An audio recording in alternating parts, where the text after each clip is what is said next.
রৌমারী সীমান্তে গুলি ছুড়ে বাংলাদেশি যুবককে ধরে নিয়ে গেল বিএসএফ। কুড়িগ্রামের রৌমারী উপজেলার সীমান্তে গুলির পর আলী নামে এক যুবককে ধরে নিয়ে যাওয়ার অভিযোগ উঠেছে বিএসএফ এর বিরুদ্ধে।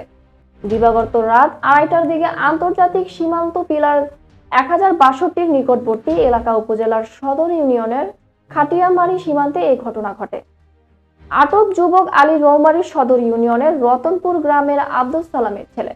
বিজিবি ও স্থানীয় সূত্রে জানা গেছে, রোববার গভীর রাতে উপজেলার আন্তর্জাতিক সীমানা পিলার 1062 এর নিকটবর্তী এলাকা খাটিয়ামারিতে 20-25 জনের একটি চোরা কারবারি চক্র নো ম্যানস ল্যান্ডসের পার হয়ে ভারত সীমান্তে চলে যায়।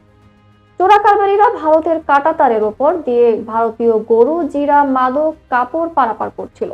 এ সময় ভারতের কুচনিমারা ক্যাম্পের বিএসএফ সদস্যরা চোরা কারবারিদের লক্ষ্য করে গুলি ছোড়ে এবং আলী নামের এক যুবককে ধরে নিয়ে যায় বিজিবির জামালপুর 35 ব্যাটালিয়নের অধিনায়ক লেফটেন্যান্ট কর্নেল হাসানুর রহমান বলেন, পরিবারের পক্ষ থেকে এখনো কেউ অভিযোগ করেনি, তবে আমরা বিভিন্ন মাধ্যমে শুনতে পাচ্ছি।